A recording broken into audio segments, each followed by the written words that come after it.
나이트 시네마의 쇼폼 컨텐츠를 위한 유튜브 채널이 신규 개설되었습니다. 유튜브에서 나이트 시네마의 이른밤 검색하시고 구독과 좋아요 부탁드립니다. 감사합니다. 나이트 시네마가 큐레이션하는 각종 영화계 소식과 영화 리뷰를 발빠르게 만나보실 수 있는 카카오톡 오픈톡방이 개설되었습니다.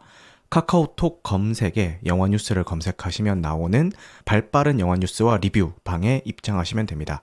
저만 말할 수 있는 공간이니까 부담 없이 입장 부탁드리겠습니다. 이 밤의 영화 뉴스와 리뷰를 전해드립니다. 안녕하세요. 우리들의 진짜 영화 이야기 영화로운 밤 나이트 시네마입니다. 2025년 2월 22일 라이브 방송을 유튜브와 치즈직에서 진행하고 있습니다. 캐스트로 들으시는 분들 중에서 바쁘신 분들은 1.2배속이나 1.25배속으로 청취하실 것을 권장드리고요. 유튜브로 시청하시는 분들은 백그라운드 재생으로 음성만 들으셔도 무방합니다. 추천과 구독은 큰 힘이 되니까요. 잘 부탁드리겠습니다. 먼저 댓글 읽기 전에 이때까지 방송하면서 간과하고 있었던 게 있는데 다른 이런 라이브 방송을 보니까 유튜브 멤버십 가입해 주신 분들을 신규 가입해 주신 분들이나 기존 가입자 분들을 항상 언급하면서 감사하다라고 말씀을 하더라고요. 멤버십 개설한 지 1년이 넘었는데 한 번도 안 했어요. 너무 죄송스럽게도. 한번 읽고 감사의 표시를 해보도록 하겠습니다. 바이올렛 윤님, 달순의 스파이님, 나사님, 파인님, 푸팟퐁 커리님, 초롱이님, 붉은 눈의 뻐꾸기님, 김태연님, 임파노님, 윤가님, 윤영준님, 우엉오뎅님 유튜브 멤버십 가입해 주셔서 감사합니다. 그리고 우엉오뎅님 같은 경우는 이번에 신규로 가입해 주셨는데 너무 감사합니다. 그럼 댓글 읽고 가볼까요? 팟빵 댓글부터 읽어보겠습니다. 탈출 나몰빼미님이 나시님 라방 보고 있습니다. 잘 들을게요 라고 남겨주셨습니다. 감사합니다. 라이브 방송에 와주시는 것 너무너무 감사하죠. 네, 감사합니다. 여러분들의 채팅이 제 방송을 좀 더 풍성하게 만들어줍니다. 와주신 분들 다시 한번 감사드립니다. 그리고 또 탈출 나몰빼미님이 와, 저의 입문회차인 베테랑2 후기는 다시 들어도 온몸의 전율이 정말 이때 너무 친절하고도 날카롭게 설명하셔서 좋았어요 라고 댓글을 남겨주셔서 내가 대체 무슨 소리를 했지? 라는 생각에 다시 들어봤는데 제가 말한 거지만 저도 들으면서 제가 재밌더라고요. 그래서 덕분에 옛날에 녹음했던 거 다시 들어봤고 베테랑2가 많이 욕먹고 있지만 저는 꾸준히 이야기하듯이 류승환 감독님의 오랜 팬이기 때문에 너무 재밌게 봤던 작품이었습니다. 그래서 내가 왜 재밌게 봤는지에 대해서 이렇게 설명하는 그런 내용이었는데 우리 탈출 나몰빼미님도 잘 들어주셔서 감사합니다.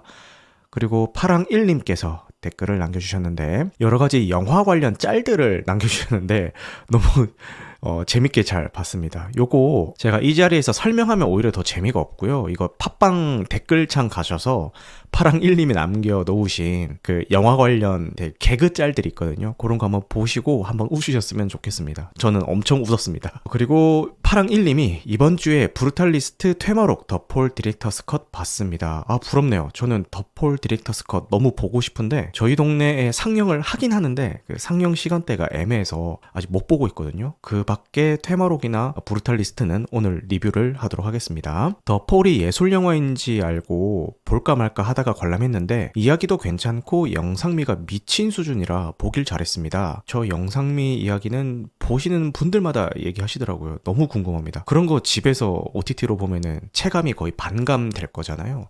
극장에서 봐야 될 것 같은데 다행히도 상영을 좀 길게 해주고 있어서 시간이 좀 잘 맞았으면 좋겠네요. 그리고 테마록은 국산 애니의 희망이라는 말을 해도 될 정도로 준수한 퀄리티의 흥미진진한 스토리여서 후속편이 빨리 나왔으면 하고요. 저 역시 동감입니다. 그런 얘기 오늘 리뷰 시간에 한번 해보도록 하겠습니다. 브루탈리스트는 언어 되고 기술이 있으니까 저런 최악의 상황에서도 어떻게든 먹고 살 수 있구나. 역시 사람은 기술을 외워야 된다는 교훈을 네, 이런 신선한 시각을 농담이고요. 그가 혼신의 힘을 다해 만든 건축물은 시간이 지나도 그 모습 그대로 우뚝 서 있습니다. 그의 내면의 견고함과 강인함처럼요 라고 말씀을 해주셨네요. 저랑은 좀 다르게 보셨네요. 저는 오히려 강인함과 견고한 내면을 가졌다라기보다는 오히려 과거의 트라우마 때문에 시대의 큰 흐름에 흔들리는 인물로 봤거든요. 그 얘기 이따가 뒤에 좀 더 자세히 해보도록 하겠습니다. 처절한 생존을 위해 건축에 미칠 수밖에 없었던 한 남자의 이야기였습니다. 라고 댓글을 남겨주셨습니다. 네, 후기 남겨주셔서 감사하고요. 파랑1님이 남겨주신 브루탈리스트와 테마록에 대한 이야기는 이어서 해보도록 하겠습니다. 그리고 유튜브 댓글입니다. 와일드로봇 에피소드에 와 말씀 진짜 잘하시네요. 구독 받겠습니다. 라고 남겨주셨습니다. 감사합니다. 그리고 2월 3주차 팟캐스트의 윤가님이 지난주 토요일 방송도 너무 수고 많으셨어요. 매번 잘 듣고 있습니다. 자기 전에 가끔 틀어놓는데 어느새 꿈나라로 떠나네요. 제가 늘 말씀드리는데 잘 때 제 방송 틀어놓는 거 적극 권장드리고요. 왜냐면은 컨텐츠를 얼마나 오랫동안 재생했느냐, 몇 퍼센트를 들었느냐, 요것도 되게 중요한 지표로 사용이 되거든요. 이제 주무실 때 틀어놓으면은 어쨌든 듣든 말든 끝까지 다 재생은 될 거잖아요. 그래서 항상 주무실 때 틀어놓는 거는 적극 권장드리는 바입니다. 네, 감사합니다. 그리고 저도 초반에 말씀하신 거 공감합니다. 가끔 어려운 영화 보면은 영화 보면서 무슨 말인지 몰랐는데 이동진 평론가의 해설이나 다른 해설 보고 갑자기 인생 영화가 되거나 평점이 올라가는 건 안 된다고 생각합니다. 전 해설이나 그런 글은 나의 생각이 잘 정리된 후에 쓰고 보는 게 좋은 것 같아요. 전 헤어질 결심 보고 해석을 안 봤어요.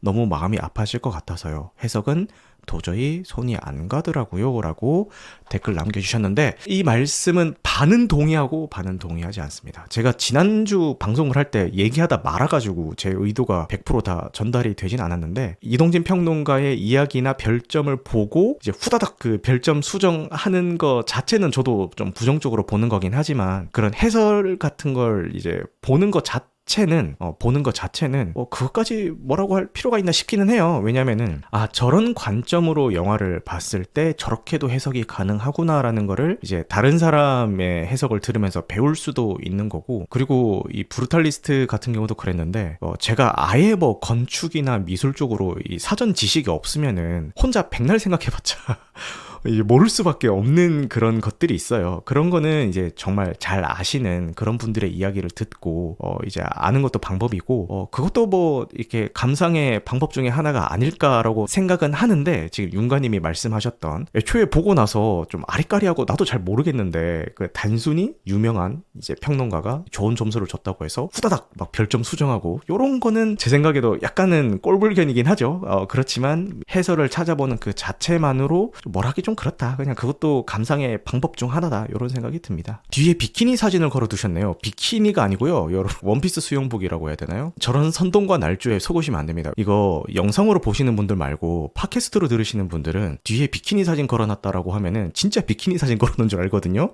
여러분 비키니가 아니라 원피스 수영복 사진이고요.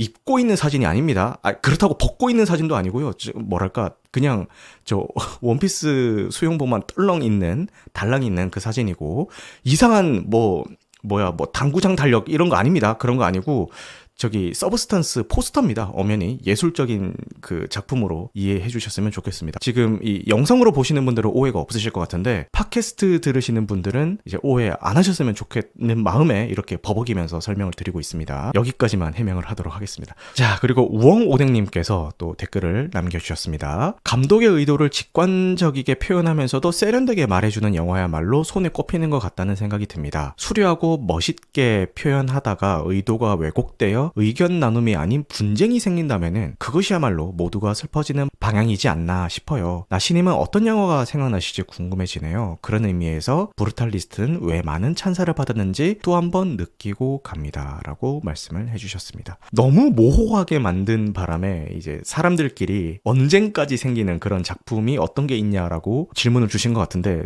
좀 부끄러운 얘기지만 저는 영화 한 편을 가지고 그렇게까지 깊게 생각을 해본 적이 없어서 남들과 언쟁을 할 만큼의 치열함을 가지고 영화를 보는 타입은 아니라서 A라는 영화를 봤는데 누구는 A-라는 감상평을 남기고 저는 B라는 감상평을 남겼을 때 A-가 아니라 B인데? 라는 이제 그 치열함을 가지고 토론하는 게 아니라 너는 A-로 봤구나. 끝! 끝이기 때문에 딱히 그렇게 치열하게 감상을 나눴던 그런 영화까지는 잘 생각이 안 나고, 뭐 굳이 하나 꼽자면은 최근에 저희 그 오프라인 토론회를 했었던 서브스턴스가 생각이 나네요. 불호파와 호파를 나눠서 서로 이제 왜 불호인지 왜 호인지 이런 거 토론을 했잖아요. 그 이야기 나누는 걸 보면서 와, 같은 영화를 보고도 저렇게 다르게 느낄 수가 있구나라는 생각이 들었는데, 뭐 서브스턴스가 잘못된 예라기보다는 여러 가지 해석을 내놓을 수 있는 그런 영화의 예로 생각이 되고요. 그냥 직관적으로 봐도 재밌고, 그 영화가 가지고 있는 어떤 감독의 의도라든지 메시지 같은 것들을 캐치해서 보면 더 재밌는 그런 작품들은 저는 서브스턴스 이것도 또 서브스턴스인데 여러분, 제가 서브스턴스 좋아해서 붙인 거지 수영복을 좋아해서 붙여놓은 게 아닙니다. 어쨌든 서브스턴스, 그리고 고레다 히로카즈 감독의 괴물, 그리고 오늘 이야기할 브루탈리스트, 요 최근에 지금 딱 생각나는 거는 요 세 작품 정도가 그냥 아무 생각 없이 그냥 그 영화가 보여주는 대로만 따라가도 충분히 재밌게 볼 수가 있고, 감독의 의도나 그 안에 숨겨져 있는 메시지를 조금 더 분석해가면서 본다면은 더 의미 깊게 볼 수 있는 그 작품이 아닐까, 그런 생각이 드네요. 영화 볼 때 별 생각 없이 본다 하지만 리뷰 방송은 한다. 그거는 맞는 말씀이에요. 예. 영화 볼 때 진짜 별 생각 없이 보고요. 제가 그렇게까지 영화에 대해서 깊이 있게 생각할 수 있는 그런 깜냥을 가진 사람이 아닙니다. 네. 제가 리뷰 방송하는 이유는 저처럼 정말 평범한 관객들도 영화에 대해서 충분히 잘 이야기할 수 있다. 굳이 막 영화에 대해서 깊이 있게 알고 이런 사람들만이 영화 이야기를 할 수 있는 게 아니다. 나처럼 평범한 사람도 누구나 다 편하게 그냥 단순히 이거 재밌던데요, 재미없던데요, 이 정도의 수준을 가지고도 서로 부끄러움 없이 편하게 영화 이야기 할 수 있다. 요게 제 방송의 컨셉이고, 항상 얘기하죠. 보통 사람들의 영화 수다라고. 네. 그 전문가들의 전문적인 평을 듣고 싶으시면은 사실 제 방송 말고 다른 더 좋은 채널들이 많습니다. 그런 거 들으시면 되고요. 제 컨셉이 애초에 그거기 때문에 저 말씀은 맞는 말씀입니다. 반대로 직관적이면서도 세련되고 좋았던 영화는 있으신가요? 라고 말씀을 해주시는데, 뭐가 있을까요? 직관적이고 세련되면서 좋았던 영화, 서브스턴스.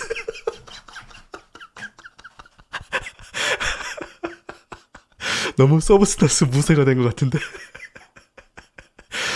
갑자기 물어보시니까 갑자기 생각이 안 나네요. 네, 요거 제가 좀 고민해보고 말씀드릴게요. 곡성.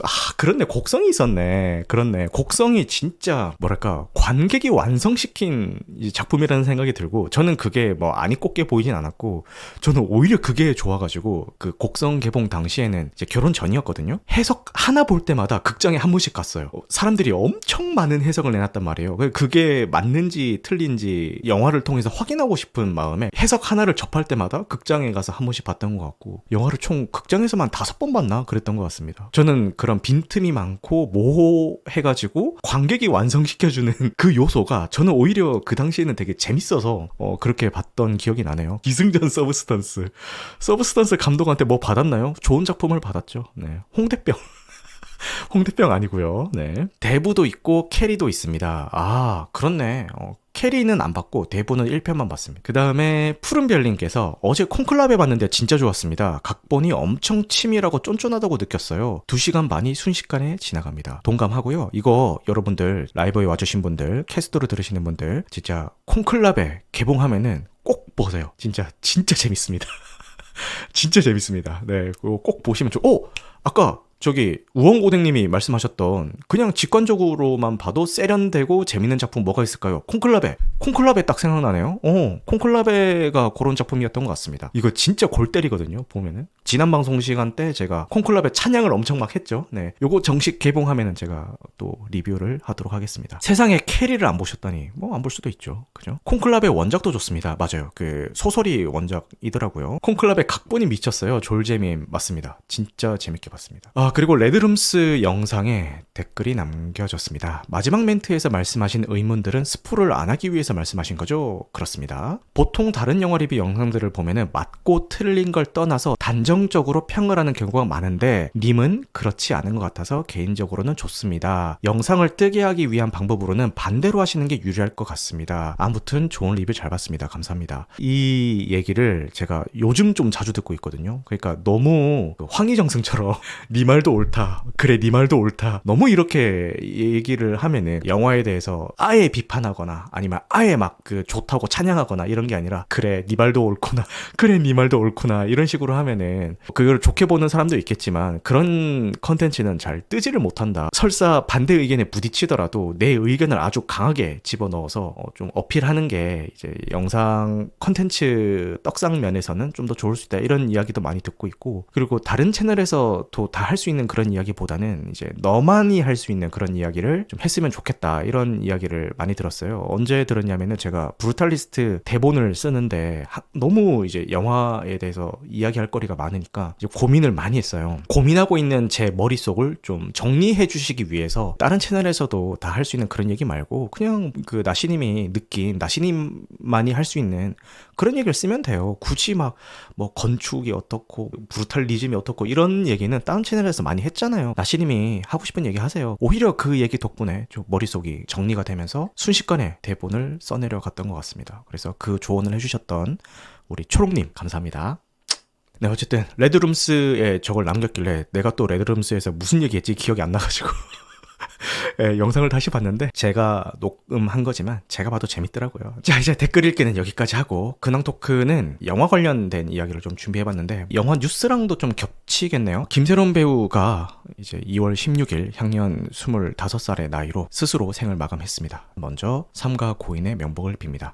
이 이야기를 왜 영화 뉴스 시간에 이야기 안 하고 근황 토크로 당겨왔냐 하면은 여기에 대해서 좀 하고 싶은 말이 있어서 그렇습니다. 연예인들이 사회적인 무리를 일으켰을 때 대중들의 관심이 쏠리는 거는 뭐 어쩔 수 없는 현상이라고 생각을 합니다. 근데 이거를 그 사건을 대하는 언론의 자극적인 보도와 대중의 도를 넘는 악플은 연예인의 잘잘못과는 이제 또 다른 문제라고 생각이 들거든요. 그러니까 연예인이 잘못된 행동을 했다 치더라도 대중들의 그 무분별한 악플과 비난의 대상이 되는 것은 정당화가 될 수 없다고 생각을 합니다. 특히 온라인상에서 익명성을 악용한 비난은 명백한 폭력이고요. 언론은 공익을 위해서 사건을 진정성 있게 보도해야 할 의무가 있습니다. 하지만 이 연예인의 사생활이나 가족 문제까지 들춰내는 기사는 공익보다는 장사지를 위한 기사겠죠. 언론은 이런 자극적인 보도를 자제하고 사회적인 책임감을 좀 가졌으면 좋겠습니다. 이 연예인들이 하는 잘못들은 분명 바로 잡아야겠지만 그 과정에서 또 다른 피해자가 생기지 않도록 언론과 우리 대중들 모두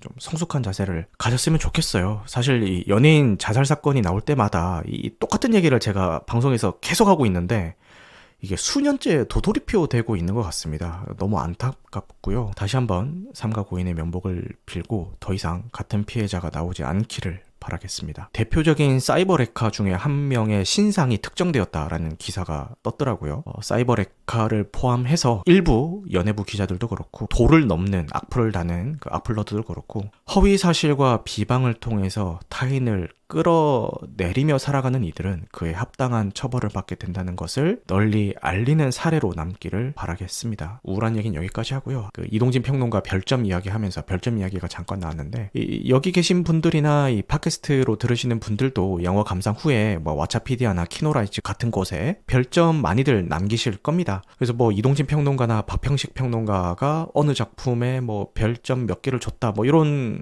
것들이 화제가 되기도 하죠. 별점 시스템의 가장 큰 장점은 이 복잡한 분석을 하지 않아도 된다는 면에 있는 것 같아요. 그냥 본인의 감상을 수치화해서 빠르게 표현할 수 있다라는 게 장점인 것 같습니다. 그래서 대중적으로 널리 사용되는 것 같고요. 또 뭐랄까 영화의 점수를 매겨서 영화들 간에 쉽게 비교를 할 수 있게 만들어주는 그런 기능도 하겠죠. 저도 뭐 별점을 항상 남기고는 있지만 영화라는 거는요 복잡한 예술입니다. 뭐 종합예술이라고 볼 수도 있죠. 별점이나 점수화에 너무 매몰되다 보면은 복잡한 종합예술인 이 영화를 지나치게 단순화해서 평가를 영화를 해버리는 그런 위험성이 좀 있거든요. 예를 들어서 같은 3점을 준 영화더라도 각기 다른 매력이나 뭐 다른 문제점을 가진 영화일 텐데 그냥 3점 3점이라고 해서 다 같은 영화가 아니란 말이에요. 제가 별점 시스템 자체를 부정한다거나 그런 건 아니지만 저 역시도 뭐 별점 열심히 주고 있고요.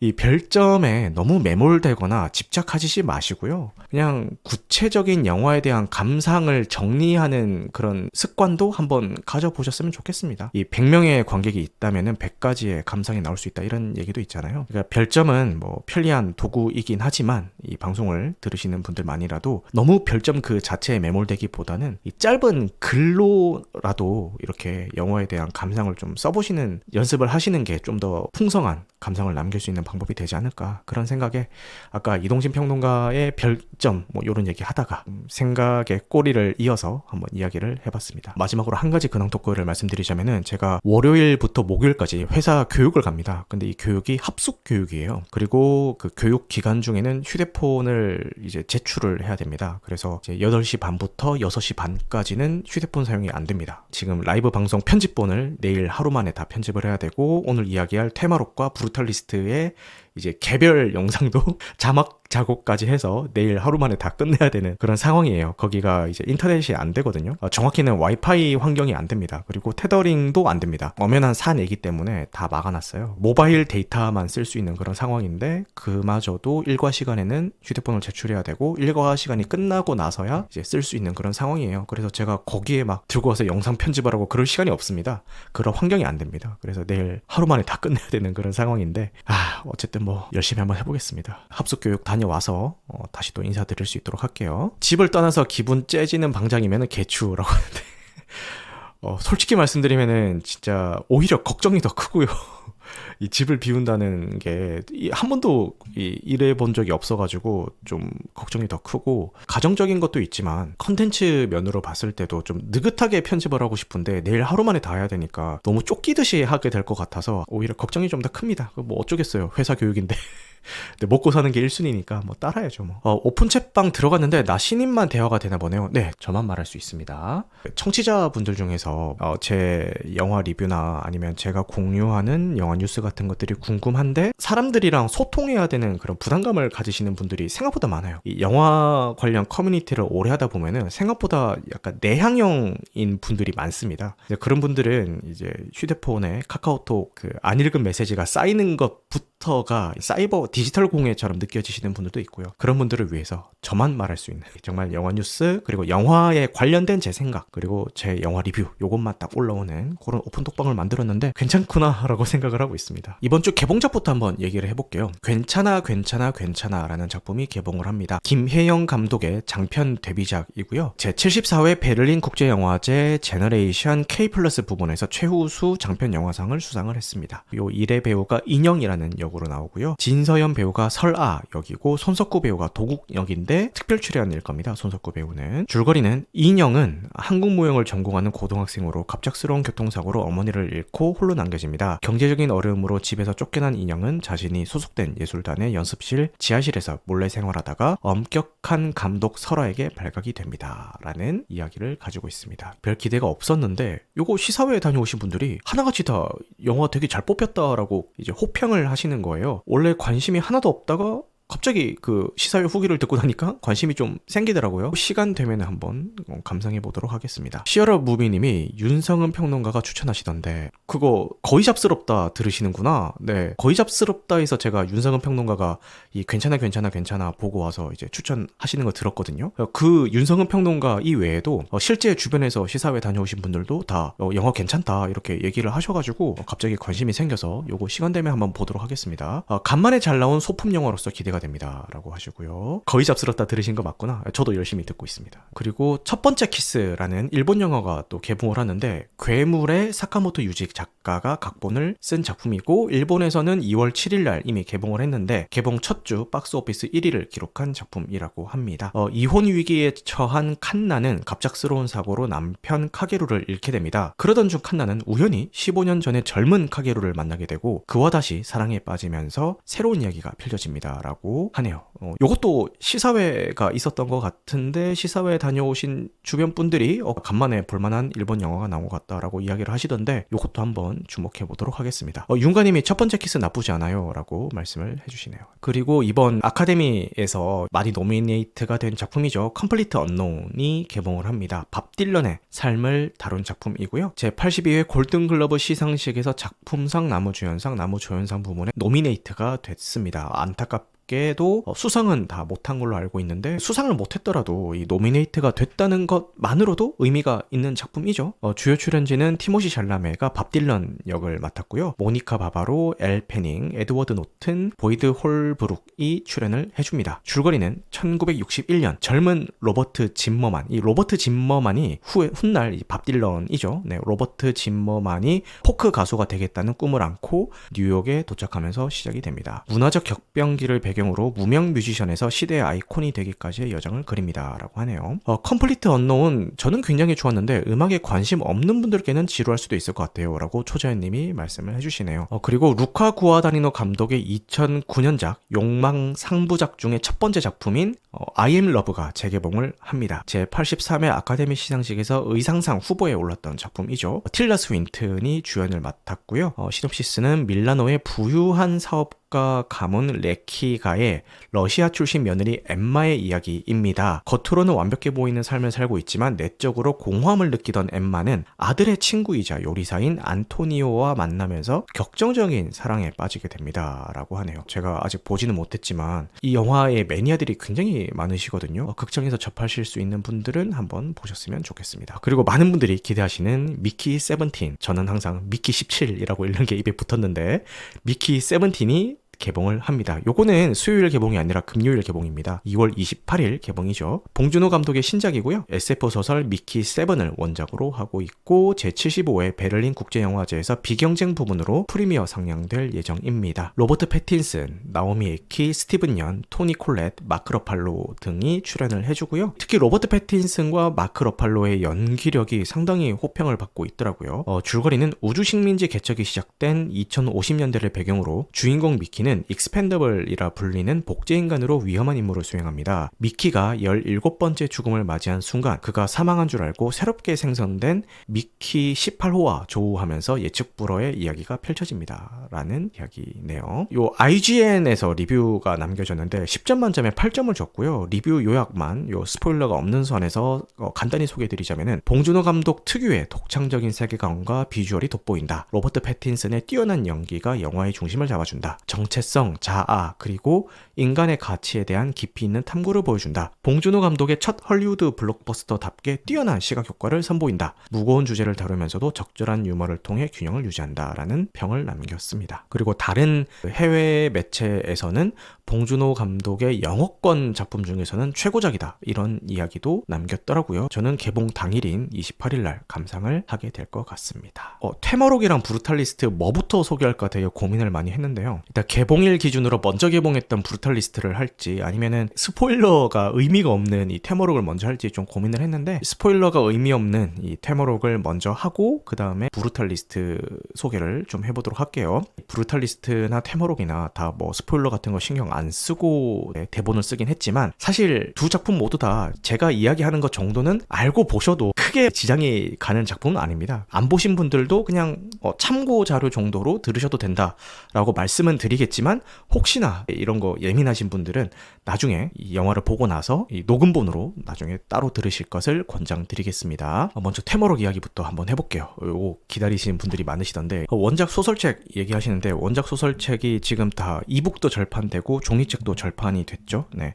지금 정식으로 원작 소설책을 보실 수 있는 방법은 밀리의 서재를 이제 구독을 하셔야 국내편 1, 2권을 보실 수가 있습니다. 당근 같은 데서 중고로 구하셔야 되는데 그마저도 지금 잘 안 뜨고 있죠. 애니메이션 테마록을 시사회로 감상하고 왔습니다. 이우혁 작가의 동명의 베스트셀러 소설을 원작으로 하고 있고요. 소설 테마록은 이제 1993년부터 2001년까지 연재된 소설인데 무협, 엑소시즘, 종교와 같은 다양한 요소를 혼합한 이 방대한 세계관을 구축을 하면서 이 K 오컬트의 시초라고도 불리는 작품입니다. 누적 판매 부수 1천만 부, 온라인 조회수 2억 3천만 뷰를 돌파했을 정도로 엄청난 인기를 끌었죠. 네, 쉽게 비유를 하자면은 요즘 2030 세대들이 이 해리포터를 읽고 자랐다면은 저희 세대 남자들은 이 테마록을 읽고 자랐다라고 해도 아마 과언이 아닐 겁니다. 저도 한 초등학교 6학년 때 처음 접했던 것 같은데 한동안 빠져가지고 반에 있던 남자애들끼리 엄청 막 돌려봤어요. 너무 재밌으니까 나중에 저도 구매를 해서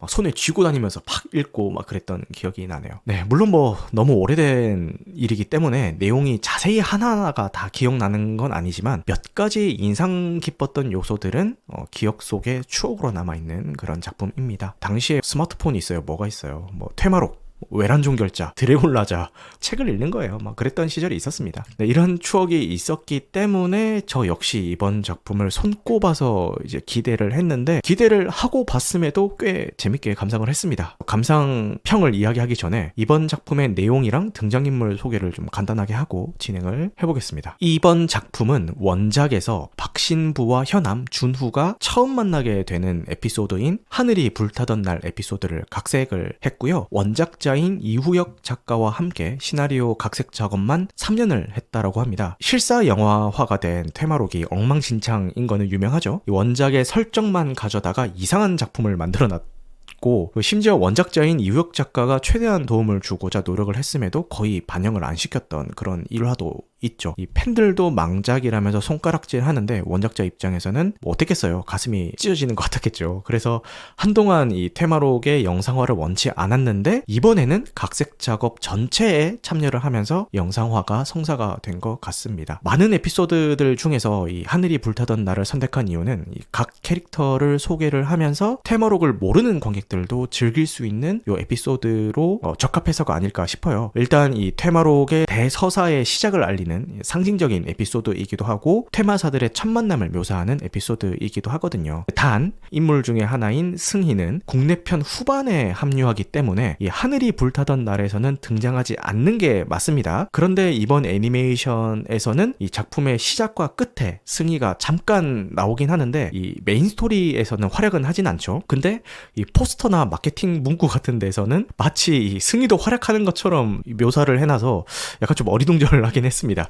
아무튼 이 에피소드를 이해하기 위해서는 먼저 해동밀교라는 조직에 대해서 설명을 드려야 될 것 같아요. 이 수백 년간 응거해온 비밀 종교 집단이고요. 정식으로 불교가 국내에 자리 잡기 전부터 있었다. 요런 이야기도 있지만 밀교기 때문에 자세한 것은 모든 것이 비밀에 쌓여있다. 뭐 요런 컨셉입니다. 원래는 사람을 돕는 선한 집단이었지만 이 작중에 등장하는 145대 교주가 힘에 집착하기 시작하면서 광기에 휩싸이게 되고 결국 사악한 힘을 탐하면서 타락하게 돼버리죠. 이 해동밀교에는 5대 호법이 있는데 교주가 대대장이라면은 이 호법들은 중대장쯤 되는 그런 포지션에 있습니다. 모두 영적인 능력을 가지고 있는 사람들이고요. 이 각자 개성은 다르지만 선한 마음을 가지고 있다는 것은 동일합니다. 타락한 교주를 이 호법들만의 힘으로는 통제하는 게 불가능해지니까 이 교주를 제압하기 위해서 또 다른 영능력자로 알려져 있는 박신부에게 도움을 청하게 되죠. 왜냐면은 이 타락한 교주는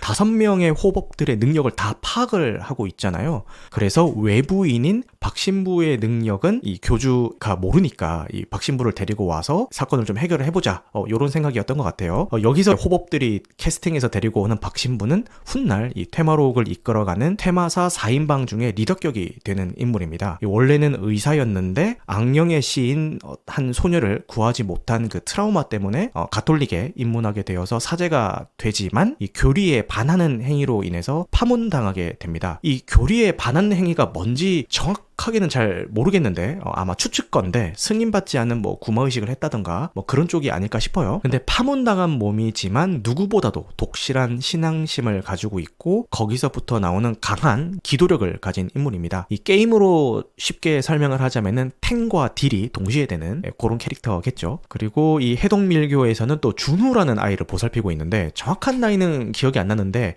한 10살 전후였던 것 같고요. 이 어린 나이에도 불구하고 놀라운 영능력을 지닌 인물입니다. 이 각 호법들에게 영능력 수련을 받는데 벌써 어린 나이에도 어느 정도 경지에 이를 수준이 되는 거죠. 이번 이 하늘이 불타던 날 에피소드를 계기로 박신부를 만나게 되고 이후에 이제 쭉 함께 활동하게 되는 중요한 인물 중에 한 명이죠. 게임으로 치면은 뭐 법사 포지션이 될 것 같고요. 원딜이나 서포터의 역할 정도가 될 것 같습니다. 이 서교주가 타락하기 전부터 서교주를 이 준우는 양 아버지로 삼고 있었는데 이게 아무리 영적인 능력이 뛰어나다 해도 결국 애는 애다 보니까 이 부모의 정이 그리운 나머지 이 타락한 서교주에게 가스라이팅을 당하고 있는 그런 상황입니다. 그래서 이 호법들은 박신부에게 준후를 서교주로부터 보호해줄 것을 부탁하게 되는 거죠. 서교주가 폭주하면서 호법들과 박신부와 대립하고 있을 때 동시에 이 현암이라는 인물이 해동밀교를 찾아옵니다. 이 험한 산 속에 주술까지 걸어서 해동밀교를 찾아가는 길이 꽁꽁 숨겨져 있는데 그거를 다 뚫고 정문까지 온 거예요, 현암이. 그래서 이 현암은 어떤 인물이냐? 권법가 포지션이고요. 태극 기공을 사용하는 인물입니다. 게임으로 치면은 근딜러가 되겠죠. 이 월향이라는 영혼이 깃든 검을 사용하는데 이번 작품에서는 나오지 않습니다. 사실 제가 내심 기대를 했는데 좀 아쉽더라고요. 왜냐면은 월향이 막 휙휙 날아다니면서 활약하는 게 굉장히 원작에서 멋있게 묘사가 되거든요. 그리고 현암과의 케미도 상당히 좋고, 근데 이번 작품에서는 월향이 나오지는 않지만 간단하게 소개를 해드리자면은 이 월향은 한 여인의 영혼이 깃들어 있는 단도예요. 이 짧은 겁인데 이것도 정확한 기억은 아닙니다. 정확한 기억은 아니지만 아마 이 젊은 여자들만 골라서 겁탈하는 그 악귀를 물리치러 현암이 오게 되는데 그때 있었던 영혼 상태였던 월향이 우연히 이 현암을 만나게 되고 이 현암을 물리적으로 돕고 싶은 마음에 그 단도 안에 들어가게 되면서 그 단도에 월향의 영혼이 깃들게 된다, 뭐 이런 스토리였던 것 같아요. 근데 그 타이밍에 저주에 걸려서 단도에서 빠져나오지 못하는 그런 상황이 됐을 겁니다. 이 단도에서 빠져나와야 다시 환생할 수 있는 기회가 주어지기 때문에 이 현암이 월향과 계속 같이 다니면서 이 월향의 저주를 풀어주기 위해서 막 엄청 많은 노력을 하는 것도 이제 묘사가 되는 것 같은데 아마 뒤에 반전도 있고 막 그럴 거예요. 네. 이 월향과 현암은 정신적으로 연결되어 있는 상태이고 월향은 자의식이 있기 때문에 현암과 교감을 하면서 혼자 막 날아다니고 막 그러기도 해요. 그래서 위기의 순간에 현암을 여러 번 구해주기도 하고요. 심지어 현암과 나중에 썸도 탈 겁니다. 그 정도로 이제 현암과는 뗄래야 뗄 수 없는 사이라서 이번 작품에도 등장해주지 않을까 이제 내심 기대는 하긴 했는데 뭐 안 나오더라고요.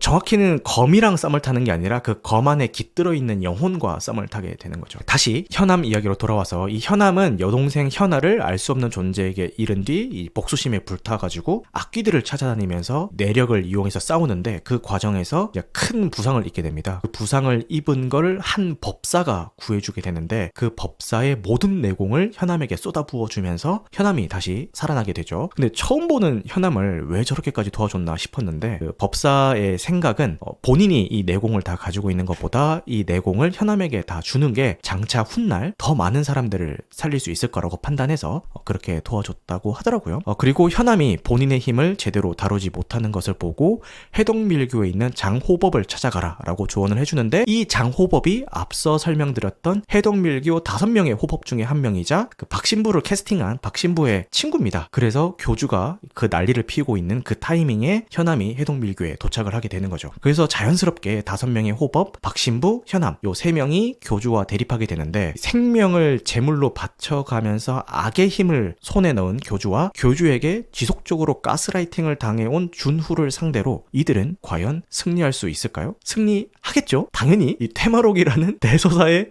시작을 알리는 에피소드인데 이긴다는 결과는 정해져 있는 거고 그 결과를 향하는 그 과정이 중요한 건데 저는 만족스럽게 봤습니다. 우선 분위기를 잘 살렸어요. 이 장르가 오컬트 판타지잖아요. 뭔가 으스스한 오컬트 분위기를 내면서도 또 너무 그쪽으로 치우치기보다는 이 신비로운 판타지 요소들도 적절히 잘 섞어놨더라고요. 이 으스스한 그 오컬트 분위기만 따지자면은 솔직히 말해서 최근에 개봉했던 검은 수녀들보다도 연출을 더 잘했다라는 생각이 들더라고요. 그래서 이렇게 분위기를 잘 살릴 수 있었던 것은 실사가 아닌 애니메이션으로 제작했기 때문입니다. 이미 1998년에 테마록 실사 영화가 한번 제작이 됐었죠. 이 희대의 망작이라고 불리고 있는. 사실상 이건 단순히 실사 제작을 했다라는 게 문제가 아니라 원작의 설정만 따와서 감독 마음대로 만들었다는 게 이제 제일 큰 문제긴 한데 아마 현 시점에 원작을 충실히 따라서 이 실사 제작을 했더라도 뭔가 이질감이 들 수밖에 없을 것 같기는 해요. 근데 이거를 애니메이션으로 제작하면서 그 이질감을 없앤 아주 영리한 선택이었다라고 생각을 합니다. 이 애니메이션을 제작한 로커스 스튜디오의 이력도 화려해요. 레드슈즈, 유미의 세포들, 애니메이션 런닝맨 요 시리즈를 제작을 했는데 모두 퀄리티가 꽤 괜찮은 작품들이죠. 그 명성에 맞게 이번 테마록도 잘 제작을 했습니다. 그리고 3D 모델링 스타일이 넷플릭스 애니메이션인 아케인과 비슷하다 이런 이야기가 자주 나오던데 이 제작사의 인터뷰에 따르면은 아케인이 공개되기 전부터 제작 중이었다고 하고요. 솔직히 이야기를 하자면은 들어가는 이 자본의 규모가 다르다 보니까 이 최종 결과물의 퀄리티 차이는 날 수밖에 없죠. 아케인이랑 비교를 하자면은 그럼에도 꽤 훌륭하게 구현했다라고 생각을 하고요. 일부 여론들을 보면은 액션 장면에서의 동작들은 멋있는데 일상생활에서의 움직임이 좀 부자연스럽다 이런 의견들도 있더라고요. 저는 전혀 느끼지 못했던 부분인 것 같습니다. 국산 애니메이션에서 이 정도 퀄리티의 3D 모델링이 나왔다는 것은 과장 조금 더 보태서 좀 진일보한 게 아닌가 그런 생각도 들었습니다. 이 간간이 들어가 있는 호러 연출도 꽤 쫄깃해서 좋았고요. 이 점프 스퀘어도 몇 번 들어가 있긴 한데 뭐 보면서 크게 불편한 정도는 아니었던 것 같아요. 그리고 무엇보다 성우들의 연기가 좋았습니다. 이 캐릭터 모두 전문성우로 캐스팅을 했던데 야 확실히 이 애니메이션에서 전문성우를 써야 되는 그 이유를 이번 작품에서 보여주더라고요. 이 성우분들이 연기력이 장난이 아닙니다. 그래서 그게 몰입할 수 있게 해준 가장 큰 요인 중에 하나였던 것 같아요. 특이한 게 이번 테마록은 상영 시간 전체 한글 자막이 깔리거든요. 그래서 이 테마록을 예매하려고 하실 때 테마록, 괄호, 자막이라고 되어 있어가지고 사람들이 이거 외국어 더빙의 한글 자막 상영인가? 이렇게 착각하실 수도 있는데 한국어 더빙의 한글 자막입니다. 자막이 깔려 있어서 개인적으로는 감상할 때 편하긴 했는데 이 성우분들의 발음이 워낙 좋다 보니까 사실 자막이 없었어도 뭐 크게 불편함은 없었겠다 이런 생각이 들더라고요. 너무 욕심을 부리지 않은 게 이 작품의 장점이자 단점으로 작용을 할 것 같기도 합니다. 이 방대한 테마록의 설정들을 이 한 작품에서 다 보여주려는 욕심을 내려놓고 이 에피소드에서 필요한 요소들만 깔끔하게 가져왔기 때문에 군더더기 없이 깔끔한 전개가 가능했던 것 같은데 반면 이 테마록에 대한 어느 정도 추억이 있는 사람들이야 작품에서 대충 설명해줘도 깊숙한 곳에 기억을 끌어올리면서 찰떡같이 알아들으면서 이야기를 따라가게 되는데 이 테마록 세계관을 아예 처음 접하는 사람이 이 이야기를 얼마나 따라갈 수 있을지를 잘 모르겠더라고요. 그래서 제가 앞서 줄거리 설명할 때 인물들에 대한 소개를 이렇게 말씀드렸잖아요. 근데 제가 설명하다 보니까 내용에 살이 붙게 된 건데 그냥 이 작품상에서만 딱 보면은 과거 회상 장면 몇 번 나오고 그걸 토대로 그냥 관객이 유추를 해야 되는 거거든요. 그래서 캐릭터의 전사를 그 정도 수준으로만 묘사를 해주더라도 이 세계관을 처음 접하는 입장에서 이 캐릭터들의 매력을 100% 다 느낄 수 있을까? 이건 좀 의문이었던 것 같습니다. 그리고 작품상에서 중요한 요소인 이 해동밀교에 대해서도 그냥 이런 밀교가 있어 정도만 퉁치고 넘어가서 구체적으로 어떤 곳인지 저 호법들은 뭐 하는 사람들인지 이제 처음 보는 사람들은 어리둥절할 수도 있었겠다 그런 생각이 들더라고요. 혹시 이 청취자분들 중에서 이번 작품으로 테마록을 처음 접한 분이 계신다면은 어떻게 보셨는지 댓글로 남겨주시면 감사할 것 같습니다. 그리고 이게 12세 관람가거든요. 그래서 너무나도 당연한 이야기인데 시청 연령대에 맞춰서 제작됐다라는 생각도 좀 들긴 하더라고요. 이런 세계관 설정 자체도 그렇고 이 술법을 쓰는 액션 장면들이 일부 성인 관객들에게는 살짝 유치하게 느껴질 수도 있겠다. 물론 저는 아니었습니다만 이제 일부 성인 관객들이 보기에는 유치하게 느껴질 수도 있겠다. 그런 생각이 들었어요.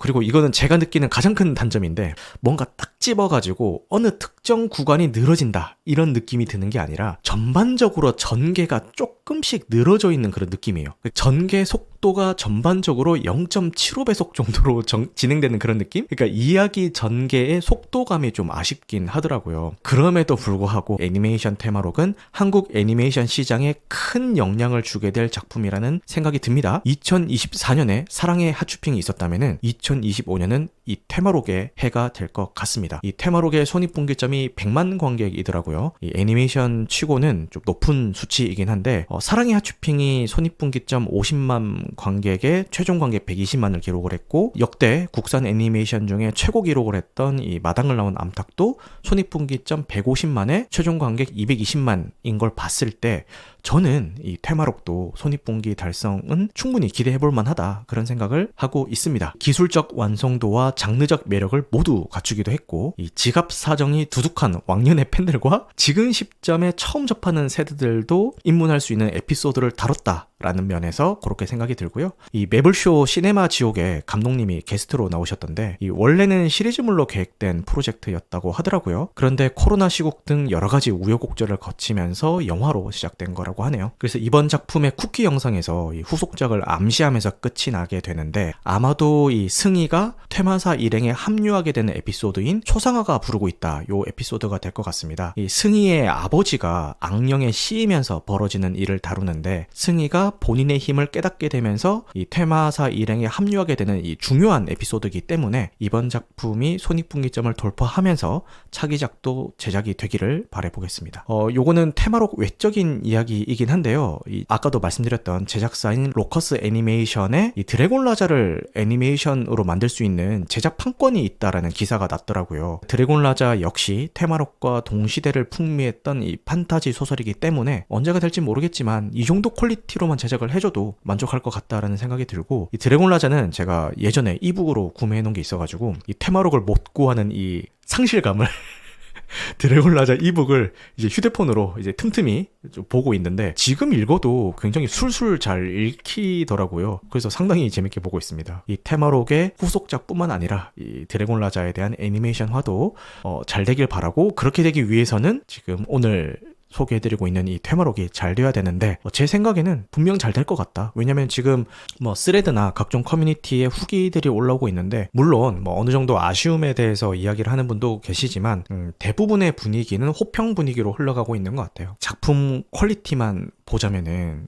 손익분기점인 100만을 달성 못할 이유가 없는 퀄리티라고 제가 생각을 하는데, 와, 이게 전반적으로 극장에 사람이 너무 안 가는 지금 시기입니다. 이 캡틴 아메리카 브레이브 뉴 월드가 1인데 주말 관객수 1위가 13만 명이거든요. 근데 이 13만 명이라는 수치는 평일에 나와도 이상하지 않을 수치예요. 이게 지금 주말 관객수로 13만이 나온 게 1위를 하고 있다라는 거는, 야, 이게 그냥 전반적으로 극장에 사람이 많이 안 가고 있는 형태인 것 같습니다. 그리고 봐요. 1위가 13만 명인데 2위인 테마록이 4만 명이에요. 지금 관객수 차이가 엄청나게 벌어져 있습니다. 그나마 몇 되지도 않는 그 관객들 사이에서도 이 관객수가 1, 2위가 엄청 벌어져 있는 그런 상황이거든요. 야, 작품 퀄리티만 보면은 100만은 문제 없을 것 같다라는 생각이 드는데, 야, 지금 시기가 너무 안 좋은 시기인 것 같다라는 안타까움이 좀 들고 있네요. 브래드 디카프리오 님이 정말 미안한 얘기지만 한국 영화 수준이 조금 낮아진 게 아닌가 싶습니다. 보고 싶은 작품이 없어요 라고 하는데, 그러기에는 또 히트맨 그러기에는 또 히트맨 2가 막 200만 관객 넘기고 막 그러고 있잖아요. 야, 진짜 모르겠어요. 이제는 이 작품성을 떠나서 이 관객 추이가 어떻게 될지 전혀 예측이 안 됩니다. 잘 모르겠습니다. 우엉오뎅님이 한국 3D 애니메이션 작품 중에 사실 기대 많이 안 가고 갔는데 안 하고 간 것 치고도 정말 많이 폼과 기술력이 올라왔구나 싶었습니다. 와, 그건 저도 동의합니다. 이 테마록이 흥행을 해야 이제 후속작도 나오고 드래곤 라자도 나오고 할 텐데 그렇게 되기를 바라보겠습니다. 손익분기점을 극장에서 달성 못하더라도 나중에 뭐 해외 판매하고 또 IPTV나 VOD 수익을 통해서 손익분기점을 달성하는 경우도 꽤 자주 있거든요.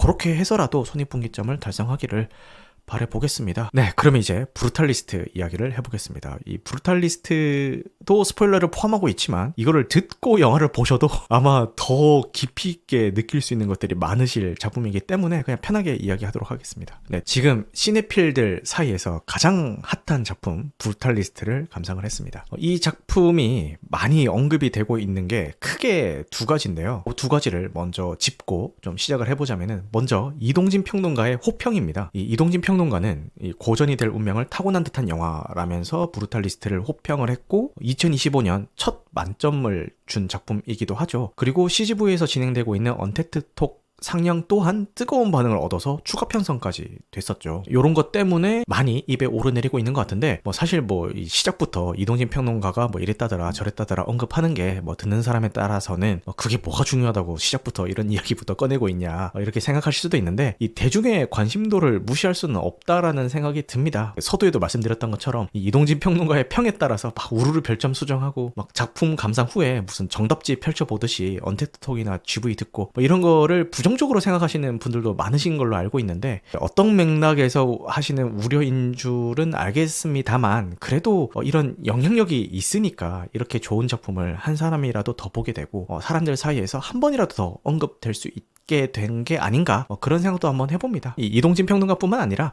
제 주변에 많은 시네필 분들이 이 영화를 감상 후에 각자의 해석과 소감들을 공유를 해주셨는데 물론 혹평을 하시거나 그냥 그랬다 이런 반응도 있었습니다만 호평이 압도적으로 많은 작품입니다.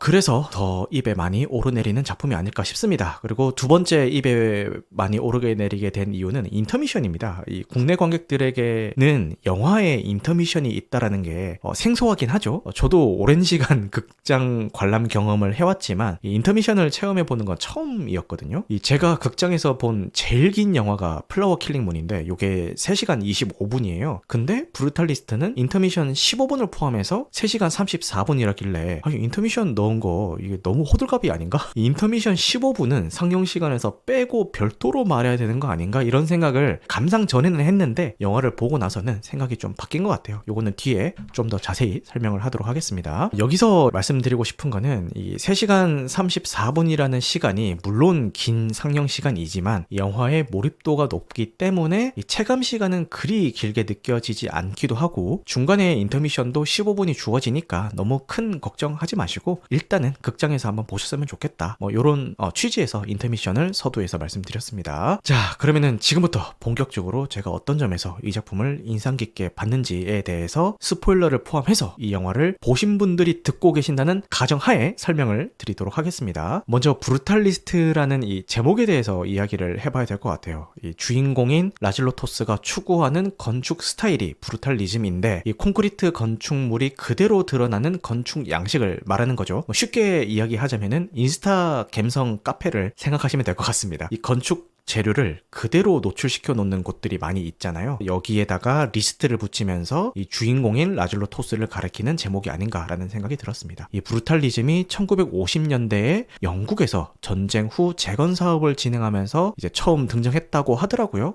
근데 이 영화에 나오는 라질로 토스 역시 전쟁 후에 미국에서의 인생을 재건하는 한 남자죠. 그리고 이 영화는 그 한 남자의 인생을 이야기하는 작품이라서 이 제목이 브루탈리스트로 지어진 게 아닌가라는 생각이 듭니다. 극 중에서 보면은 이 라질로 토스가 계속 본인의 속내를 감추거나 포장하지 못하고 그냥 생각나는 대로 다 이야기하는 인물이거든요. 속된 말로 뇌 안 거치고 바로 말한다라고 이야기하잖아요. 그런 인물이에요. 이런 이 라질로 토스의 투명한 성향을 상징하기 위해서 또 브루탈리스트라는 제목을 지은 것 같기도 합니다. 난민들이 타고 있는 배가 미국에 도착하게 되고 라질로가 이 난민 무리를 해치고 배 갑판으로 나가서 자유의 여신상을 보면서 환호하는 장면으로 이 영화가 시작이 되잖아요. 근데 이 오프닝 장면에 이 영화의 모든 것이 다 담겨 있다는 생각이 들어요. 이 토스가 갑판으로 나가는 길이 굉장히 어둡습니다. 이 간혹 빗줄기 몇 개가 들어오긴 하는데 턱없이 부족하고요. 그 어두운 곳에서 인파를 헤집고 밖으로 나왔을 때 이 자유의 여신상을 카메라가 뒤집어서 잡아주잖아요.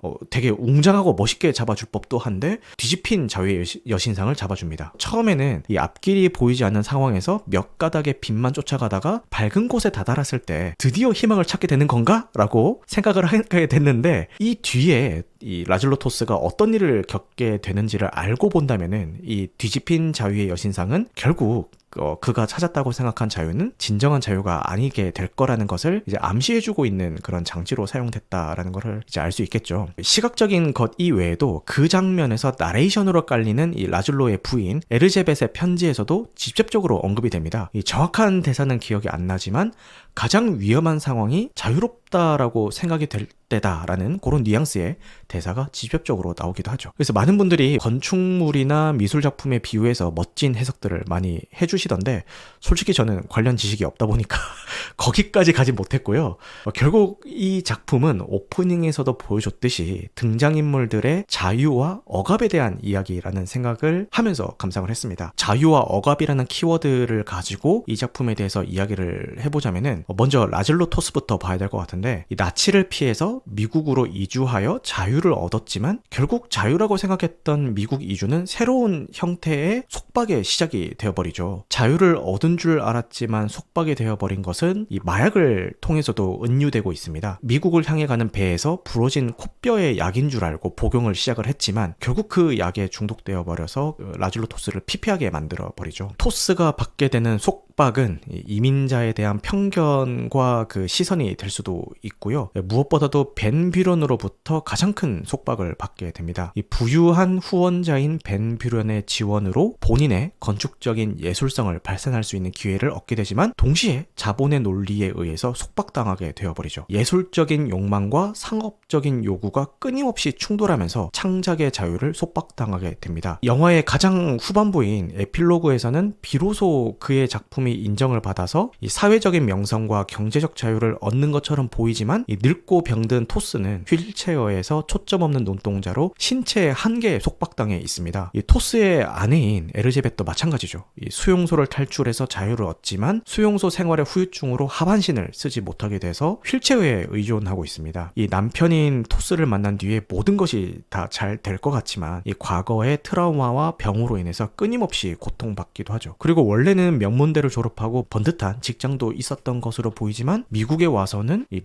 립스틱 리뷰글을 쓰면서 생계를 이어나가는 이 스스로에 대한 자괴감도 가지고 있죠. 이 토스와의 관계에서도 마찬가지입니다. 끊임없이 본인의 요구를 남편에게 솔직하게 표현하지만 계속 거부당하고 잠자리다운 잠자리는 서로 마약에 취해 있는 상태에서 겨우 이루어지잖아요. 그녀의 욕구 역시 남편에게 속박당해 있는 것으로 보였습니다. 여기서 잠깐 샛길로 좀 세자면은 이 리뷰 초반에 인터미션의 용도에 대해서 잠깐 언급을 했었는데 이 에리제벳의 등장을 앞두고 이 인터미션이 사용이 되거든요. 그래서 인터미션의 시간 동안 마치 에리제벳이 실시간으로 토스의 곁으로 달려오고 있는 그 느낌이 들어서 인터미션의 타이밍조차도 영화 연출적으로 계산해서 넣은 거구나 라는 생각이 들었어요. 그래서 이 영화를 보기 전까지는 양심적으로 15분은 상영시간에서 빼야 되지 않나 라는 생각이 있었는데 영화를 보고 나니까 이 상영시간에 포함하는 게 맞겠다라는 생각이 들더라고요. 윤가님도 인터미션 너무 좋았어요 라고 말씀을 해주시네요. 그리고 이 부분은 모두 이 자유와 속박이라는 키워드를 공통으로 가지고 있지만 다른 점도 있죠. 이 토스는 굉장히 수동적인 인물이고 에르제벳은 능동적인 인물이다라는 점이 좀 다른데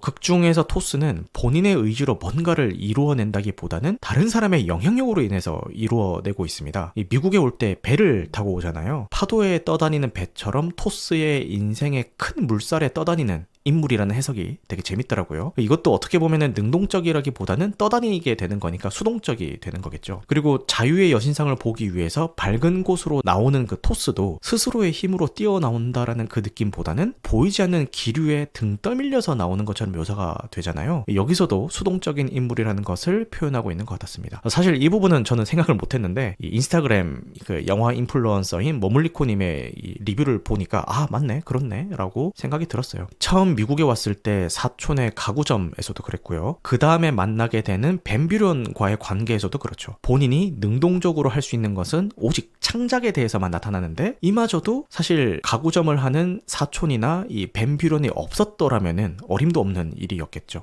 반면에 에르제벳은 신체적인 제약에도 불구하고 강인한 인물입니다. 본인 성에 차진 않지만 경제 활동을 하면서 남편이 한마디의 상의도 없이 건축물에 사비를 털어 넣어버린 그 어이없는 그 상황에서 본인의 수입으로 이제 가정을 유지를 하고요. 잠자리에서도 본인의 욕구를 채운다기보다는 남편의 욕구를 먼저 채워주는 장면이 나오잖아요. 그리고 후반부에 남편이 벤 뷰런에게 겁탈당했다라는 사실을 알았을 때는 이 휠체어에서 벗어나서 보행기를 짚고 벤 뷰런을 찾아가서 따지는 그 강단도 보여줍니다. 다시 이 자유와 속박이라는 키워드로 돌아와서 이 벤 뷰런도 두 가지 키워드로 마찬가지로 해석이 될 수 있을 것 같은데 막대한 부를 통해서 경제적인 자유를 누리는 것처럼 보이지만 사실은 자본주의 시스템에 속박당해 있는 인물이죠. 재능 있는 예술가인 토스를 알아보고 후원을 하지만 동시에 현실적인 이유들로 이 예술가의 창작의 자유를 속박하는 인물이기도 하고요. 그리고 이 벤 뷰런의 사회적인 위치는 책임이라는 무게를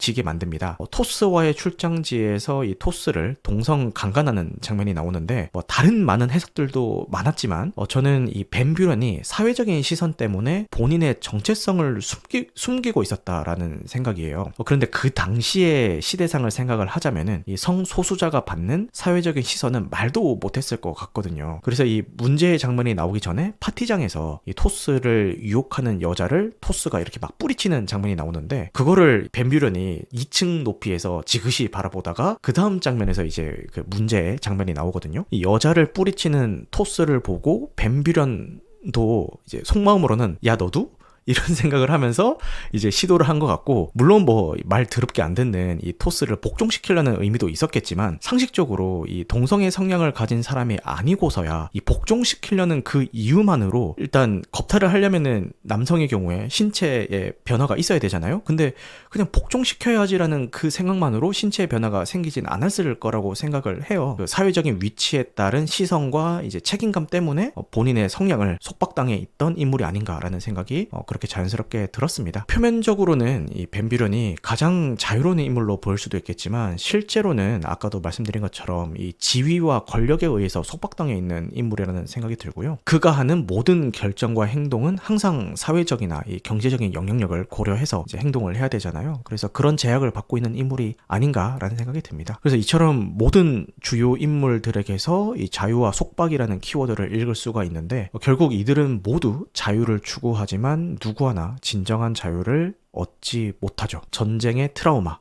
이민자로서의 차별, 또 자본주의의 압박, 자신들에게 강요되는 기대 속에서 진정한 자아 실현은 하지 못하고 있지 않나라는 생각이 들었습니다. 그래서 이런 인물들을 통해서 이 영화는 아메리칸 드림의 허상, 그리고 물리적인 자유만으로는 얻을 수 없는 정신적인 자유에 대해서 좀 보여주려고 한 것 같아요. 그래서 에필로그에서 보면은 건축 비엔날레에서 조피아가 이제 축사를 읽는 장면이 나옵니다. 이것도 정확한 대사는 기억이 나지 않는데 과정보다는 결과가 중요하다라는 뉘앙스의 그런 이야기가 있어요. 근데 사실 저는 이 결과보다는 과정이 중요하고, 설사 결과가 잘못되었더라도 올바른 과정의 경험을 얻었다면은 결코 이거는 실패한 게 아니다, 이런 생각을 가지고 살아온 사람인데, 제 생각과는 정반대의 이 이야기가 이 영화에서만큼은 좀 특별하게 느껴지더라고요. 고난과 역경을 견디고 살아남은 이민자들의 그 고통스러운 과정보다는 지금 이 순간 살아남아 있다라는 그 결과가 중요하다라는 이야기로도 들렸고요. 이 토스가 설계한 건축물들을 생각을 해보자면은 이 건축 과정에서 뭐 여러 가지 사건 사고가 발생을 하잖아요. 뭐 인명사고도 생기고 그런 우여곡절들을 겪었지만, 최종적으로 어쨌든 그 건축물을 완성을 해놨으니 그것을 통해서 나중에라도 평가받을 수 있지 않았을까라는 그런 이야기로도 들리더라고요. 그래서 이 과정이 중요하다라는 제 생각을 토스의 삶에 대입하기에는 그의 인생이 너무나도 치열했구나, 인생의 풍파에 떠밀려 다니면서도 결국은 살아남았다라는 그 결과가 중요한 삶이었겠구나라는 그 이해가 생기더라고요. 그에게 있어서 제가 가지고 있는 이 생각인 과정이 중요하다라는 이야기는 너무 배부른 소리가 아닐까, 그런 생각이 들었습니다. 여러분들 회사 생활하면서도 뭐 그런 얘기 많이 들으시잖아요. 결국 살아남은 자가 강한 거다.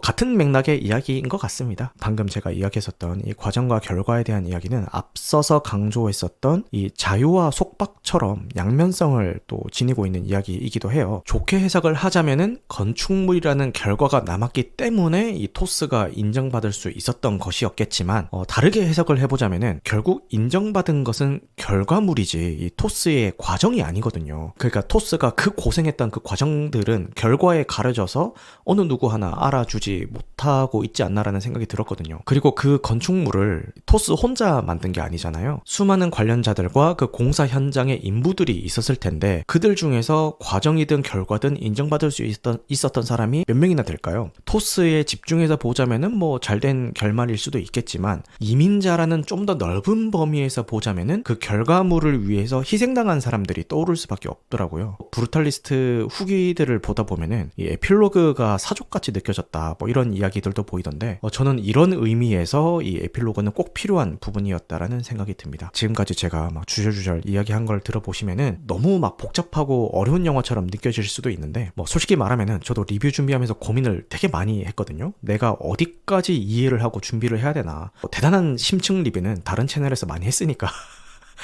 내가 그 작품을 감상하면서 느낀 키워드 위주로만 뭐 짚어보자라고 결론을 내리고 오늘 리뷰를 준비를 했습니다. 이 리뷰를 듣고 계신 분들은 좀 복잡하게 생각하지 마시고 그냥 한 남자의 우여곡절, 미국 이민 이야기로만 보셔도 좋을 것 같아요. 바로 이 지점에서 제가 이 작품에 높은 점수를 주게 된 것 같습니다. 한 남자의 디아스포라 이야기로 표면적으로만 봐도 충분히 재밌게 보실 수가 있고요. 이 작품상에 등장하는 은유나 상징적인 것들을 분석해가면서 보신다면은 이야기거리가 많이 많이 나올 수 있는 작품이거든요. 제가 아까 뭐 미술이나 건축물 뭐 그런 얘기했는데 이거를 종교적으로 해석하시는 분들도 계시고 다양한 해석들이 나오고 있던데 다 들어보면은 그럴듯한 해석이긴 하지만 제가 거기에 대해서 기초 지식이 없기 때문에 이제 완전히 제 것화를 시키지 못해서 오늘 이 시간에는 제가 느낀 것들에 대해서만 설명을 드리고 있습니다. 그리고 이 영화가 AI 사용 논란이 있더라고요. 이 등장인물들의 일부 헝가리어 대사의 발음을 자연스럽게 만들기 위해서 AI 보정 기술을 사용했다라고 하던데 이 감독이 밝히기로는 배우들의 목소리를 다듬는 수준으로만 사용했다.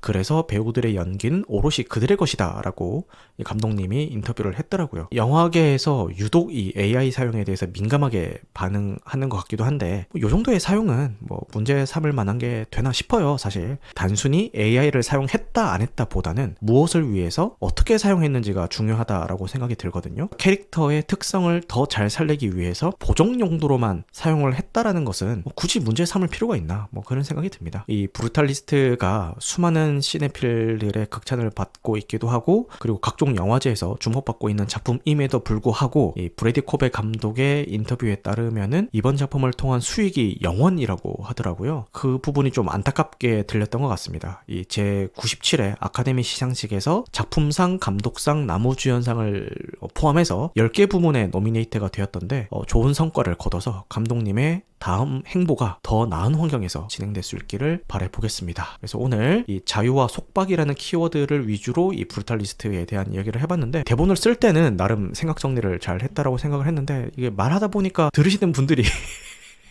들으시는 분들에게 제가 이해한 바를 오롯이 다 전달했는지 잘 모르겠지만 그래도 들어주셔서 감사합니다. 한 가지 드리고 싶은 말씀은 뭐 제 해석이나 이런 것들은 중요하지 않고요. 아직 안 보신 분들은 극장에 일단 가셔서 이 작품을 보셨으면 좋겠다. 제 해석을 통해서 뭐 대단한 인사이트를 얻지 못했더라도 이 작품을 보시게 된다면은 그것만으로도 저는 충분히 만족할 것 같다라는 생각이 듭니다. 그래서 늦은 시간까지 이렇게 남아서 제 이야기를 들어주셔서 너무 감사하고요. 오늘 방송은 편집 과정을 거쳐서 유튜브와 각종 팟캐스트 플랫폼에 업로드될 예정입니다. 무편집본은 유튜브 멤버십 월 1990원 혹은 팟빵에서 건당 300원에 청취 가능하십니다. 여러분들 영화 같은 마음 되시길 바라겠고요. 저는 내일 하루 동안 이걸 다 편집해야 된다는 압박감에 잠들도록 하겠습니다. 감사합니다, 여러분.